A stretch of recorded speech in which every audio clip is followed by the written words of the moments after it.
L'émission La pêche dans la peau vous est présentée grâce à Germain Chevrolet, le casse-croûte du Vieux Moulin, Identité Québec, saucepiquante.ca, les magasins La Tulipe, Target Baits L'Heure et Impression P.A. Morin.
Aujourd'hui, nous sommes au large de cette île sur la côte nord, à la pêche à la morue, avec Mathieu Godin.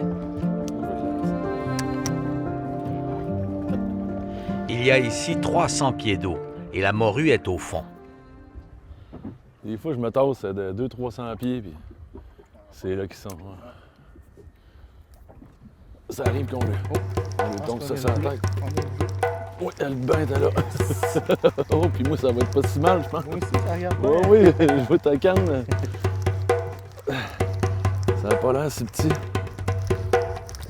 Seigneur. Ah, non, on était jigué, moi. Ça a décroché. Je devais l'avoir pris dans la main. Ça fait mon exercice. On le sait quand il y a un poisson au bout. Oh, ouais. Faut vraiment pas laisser de lousse. Faut que la corde soit bien tendue. Parce que dès qu'elle n'est pas tendue, le poisson peut donner un coup de tête et se décrocher facilement. Fait que des fois, on rille longtemps. On peut pas laisser de lousse pour vérifier si le poisson est encore là. On a la surprise rendue en haut. Je savais qu'on allait avoir une boulet.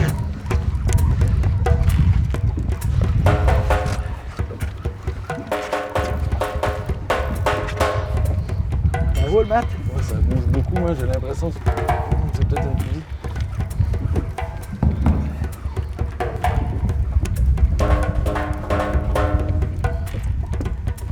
Oui. Elle est plus belle, elle est belle. Oh oui, elle est belle. Ah ouais. Oui. Ça fait plaisir, ça. Oui. Ça. Au moins, on va en avoir une dans la glacière. Un beau poisson, ça. Elle a mordu sur ta mouche? Sur la mouche, hein? Oui. C'est pour ça que je t'ai donné celle-là. On va la retrouver dans des zones très côtières. Hein. Dans certaines saisons, on peut la pêcher sur un quai. Puis on peut la retrouver aussi jusqu'à des profondeurs de 300-400 mètres. Ça mange à peu près tout ce qui bouge, là. Donc, c'est un des grands prédateurs du système.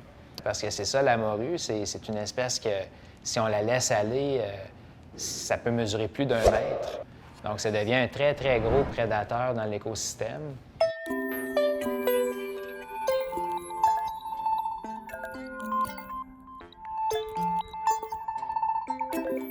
Les morues d'1 mètre de nos jours sont devenues rares parce que, bon, il y a eu une surpêche. Là, on a des stocks qui sont relativement faibles. C'est une espèce qui, autrefois, structurait énormément la chaîne alimentaire là, dans le Canada atlantique. Puis là, de nos jours, bien, ils ont perdu ce rôle de prédateur principal-là, puis c'est d'autres espèces qui l'occupent, un peu comme le phoque gris, qui est devenu un des grands prédateurs de notre écosystème ici, là.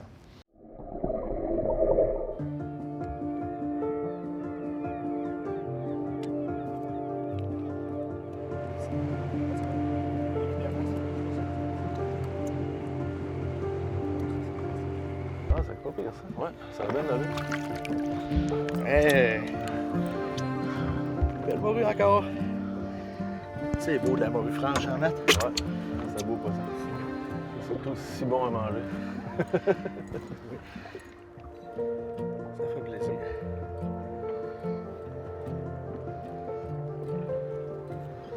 Morue franche. Notre morue peut vivre jusqu'à peu près 20 ans. C'est ce qu'on estime. Et puis, celles qu'on pêche habituellement, là, puis qui ont une belle taille, bien, ça peut être des morues qui ont une dizaine d'années environ. Donc, ces grandes femelles-là pondent plusieurs millions d'œufs par année. C'est comme un système de billets de loterie. Puis, on peut s'imaginer, là, pour maintenir une population stable, là, avec un nombre donné de morues, bien, dans la vie d'une femelle, il faut seulement qu'il y ait 2 de ses enfants qui réussissent à survivre jusqu'à devenir adultes à leur tour. Donc ça veut dire là, que chez cette espèce-là, la morue franche, on a un taux de mortalité au niveau des œufs et des larves là, qui est de plus de 99,999 %. Donc, ça sert de nourriture à plusieurs espèces, puis on peut penser à des espèces comme le maquereau, le hareng, qui s'alimentent exclusivement de zooplancton. Bien, les jeunes morues larvaires, là, qui mesurent 10 mm, bien, ça en est, ça, du zooplancton.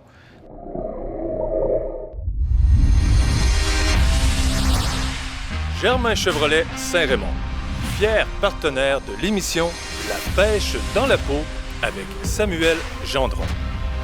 Parce que ton nouveau camion, il est chez Germain Chevrolet Saint-Raymond.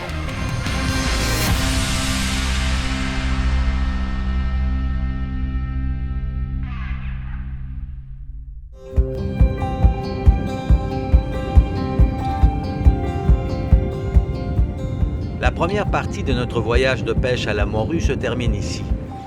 Samuel a rendez-vous avec un autre résident de cette île.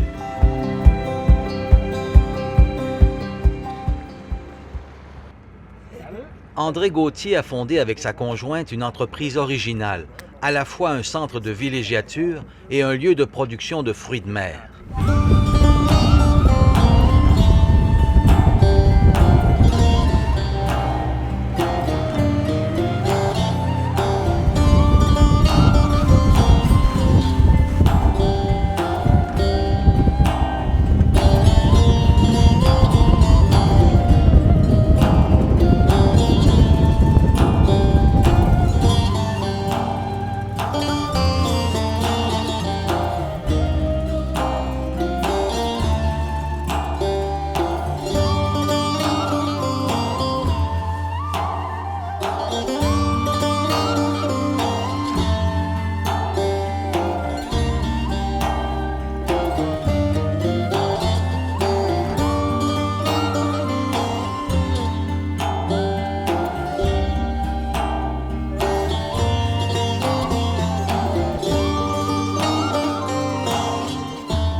Ça fait, oh mon Dieu, attends un peu, ça fait une dizaine d'années qu'on a parti ça.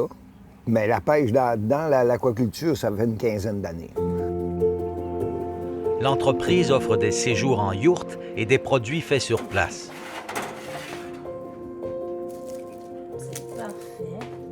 Les autres ici sont prêtes. Je fais des chips aux algues. Là. J'en fais au sel d'algue, au sel de mer que je fais moi-même. Mon petit sel ici que je fais moi-même. Ouais, par évaporation. Puis avec mes algues aussi, je fais des salades d'algues. Là, j'en ai pas présentement. Okay. Mais je coupe mes algues en petits morceaux. Je rajoute des noix de pain, des graines de sésame, une petite vinaigrette. La lasagne. Oui, ça me fait penser à la lasagne. Moi, je le vois très bien sur le dessus. Au lieu de mettre des pâtes, tu mets de la lasagne. Au lieu de mettre des pâtes, tu mets des algues. Un rangé, moi, je mets un morceau d'algue, un carré, pour une pâte.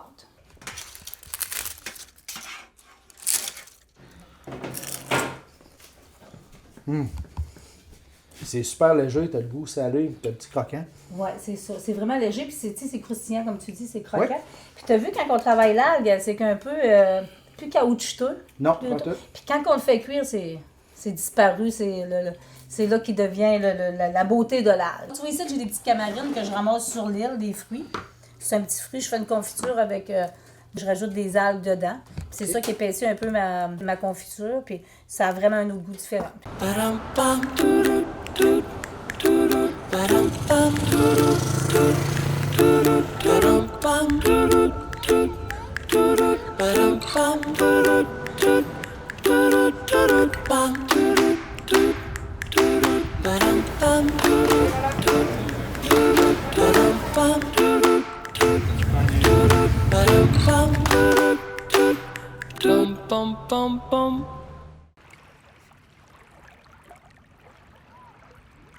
Ça faisait 8-9 ans que c'était à vendre quand on l'a acheté.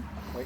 Puis on a été voir. Un bon matin, ma blonde a dit, je vais aller voir ce chalet-là. Tout le monde va voir. C'est quoi qu'il y a? Oh, là, il y a une cassette. Puis le monsieur montre ce qu'il y a, puis toute la patente. Puis c'est à vendre. Puis je vais aller voir. Bon, je dis, coudonc, va voir ça. Elle dit, t'avais de tomber à ta retraite. Puis tout ça, sa construction, tout ça. Fait qu'on pourrait, ça serait une belle vie, tu sais, de tout ça. Fait qu'elle a été voir, puis on a tout regardé ça. Puis le monsieur, ben, il a cliqué sur nous autres, puis il a décidé de nous vendre. Fait que c'est là que ça a tout parti de la base. Puis j'ai été faire une raille à Grande-Rivière à l'école de la pêche. Puis après ça, bien plus que ça, j'ai été faire une raille chez Serge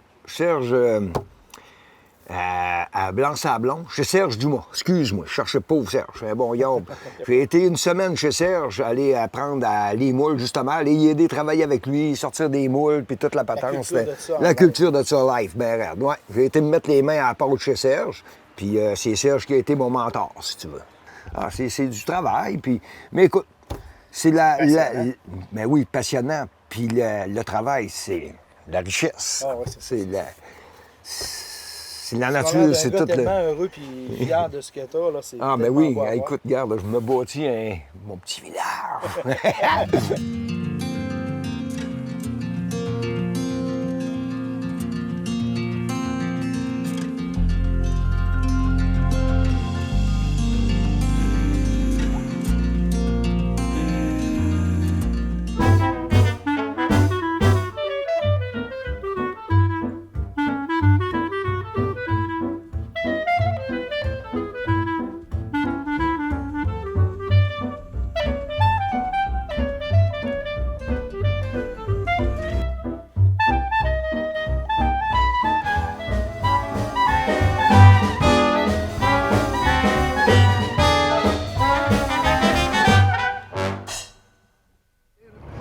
Je vais aller te montrer un peu les pétons, parce qu'il y a un petit mélange à faire là-dedans. On va regarder ça.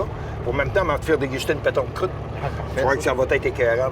Pas écœurant, c'est le mot. Dans le bon sens. Dans le bon sens. Je te le jure, oui, ça va bien rentrer. Je te le jure, c'est délicieux. La forêt est morte, hein? On va l'enlever juste un peu net, puis on va déguster une péton, puis on va rester ça là. Tant qu'à sortir. Là-dessus, c'est une vieille ligne que j'ai mis. Puis là-dessus, tu vas voir, il y a des algues, il y a des pétoncles, il y a tout le pataclin au complet. Là, je ne prendrai pas le crabe-bloc pour pas, mais regarde, tu peux voir des algues. Comme tu peux voir, il y a des algues. Tu voudrais-tu me tenir juste ta corde-là comme ça, en bas? Yes, sir. Fait que moi, ce que je vais faire, je vais te lever ça. Et on va voir les belles pétoncles là-dessus. Parce que là, c'est des pétoncles. J'en mets pas beaucoup parce qu'ils se mordent ensemble puis ils font de la mortalité comme tu vois. Là. Fait que tu peux me tenir ça comme ça. Hey, ça sent bon. On va te mettre des bâtons dedans. Ah, c'est fermé. Ah, elle se rouvre.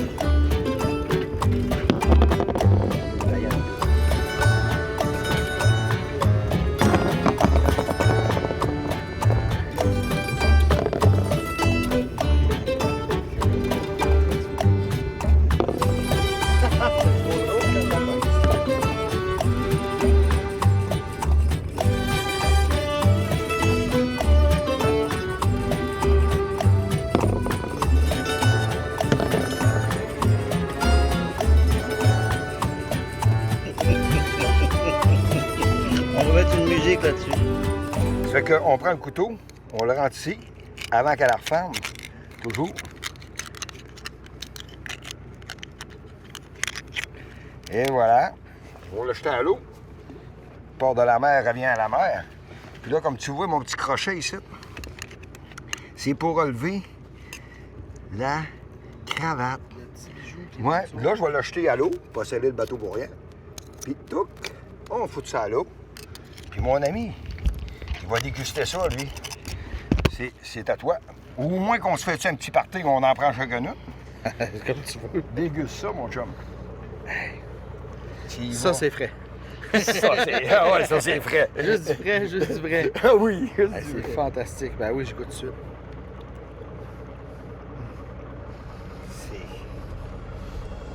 C'est comme un bonbon. Ça fond. Ça fond dans la bouche.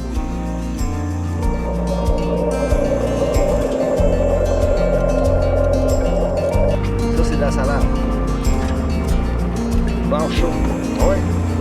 On prend ensemble. Vraiment vrai, là. C'est vrai que c'est bon. On mange ça, c'est cœur, hein?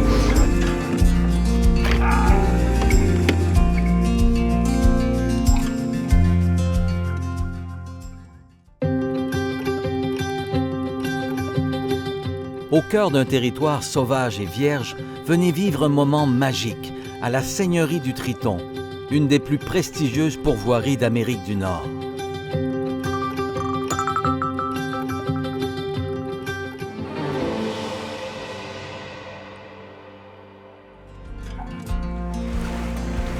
De mon côté, je suis retourné à la pêche à la morue avec Mathieu. J'ai eu droit à certaines confidences. J'aurais aimé ça travailler sur des bateaux de pêche. Mais bon, ici, là, c'est plus les usines, hein, c'est l'attrait. Les compagnies minières, c'est des bons salaires, des bonnes conditions. Tu as dit tantôt que tu étais revenu à l'âge de 18 ans. Qu'est-ce qui t'a fait revenir à 18 ans? C'est vraiment la nature, parce que moi, j'ai grandi dans la région de Belleuil. Puis, on venait tout le temps en vacances. J'avais de la parenté à cette île toute ma jeunesse. Puis, à chaque été, on venait en vacances. Puis, c'est vraiment la mer. La mer, j'ai vraiment une grosse attirance pour l'océan. Puis, c'est vraiment ça, la nature. Là. On a un territoire tellement immense. Là. Il y a plein de rivières puis de lacs. Puis, la nature est collée dans notre cour en arrière. Là. Fait que pas besoin d'aller bien loin. Puis...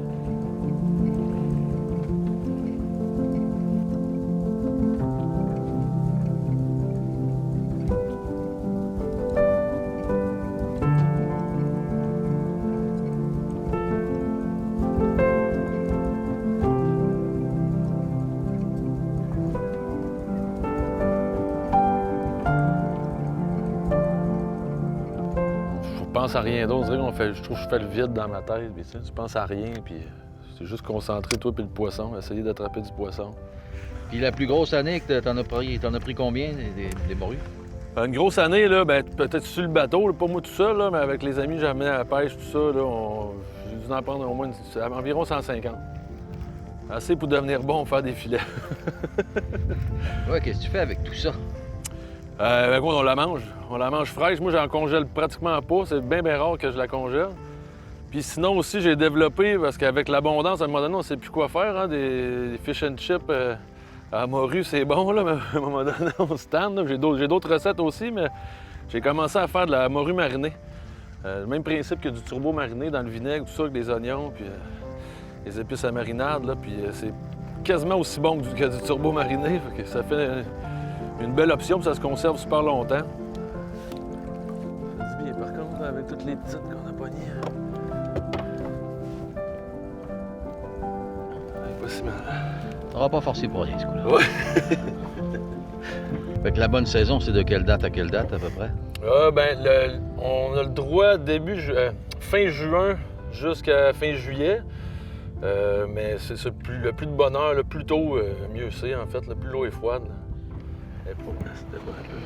On a même eu droit à une petite surprise, une plie.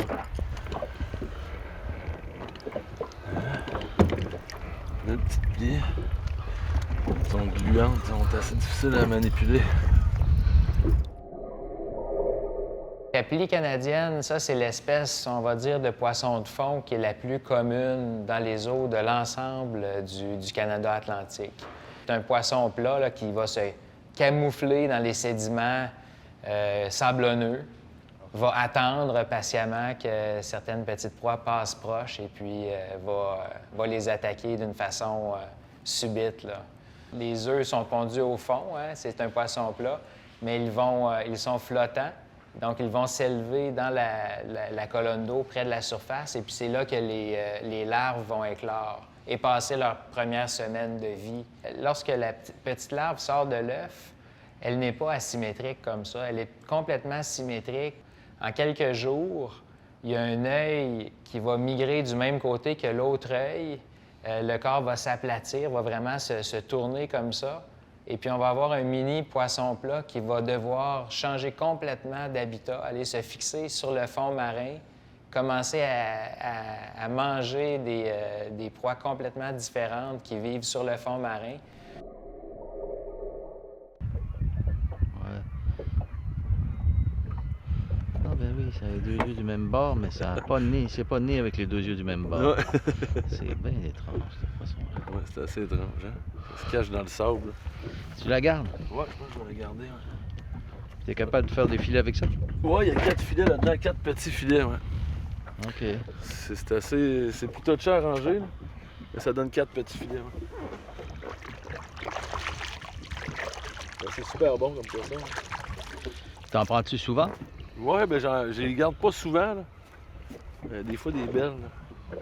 Ça, c'était une belle. C'est vraiment bon, ouais. Il va y avoir assez pour faire 4 beaux petits filets là-dedans.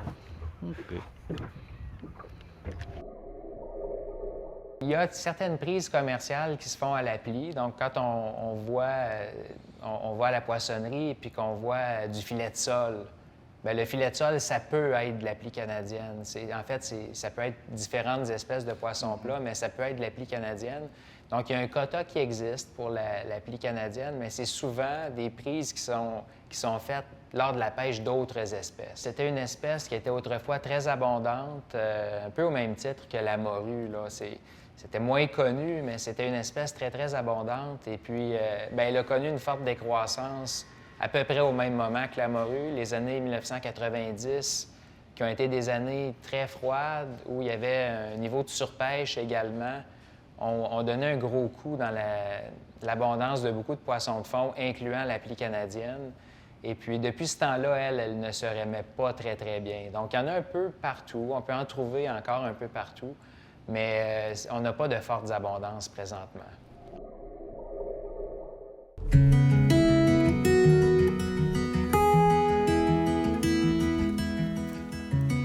Finalement, c'est Mathieu qui a pris la plus grosse morue de la journée.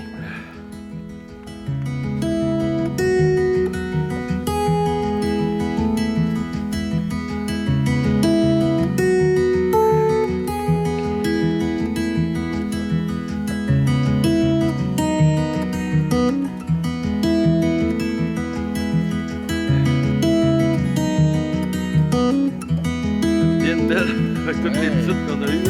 Combien de pouces, elle? Ouais, 22-23 pouces. OK, 22-23 pouces. Ouais, Bon, là, on va avoir des ça. filets substantiels. Ah ouais, pour le souper.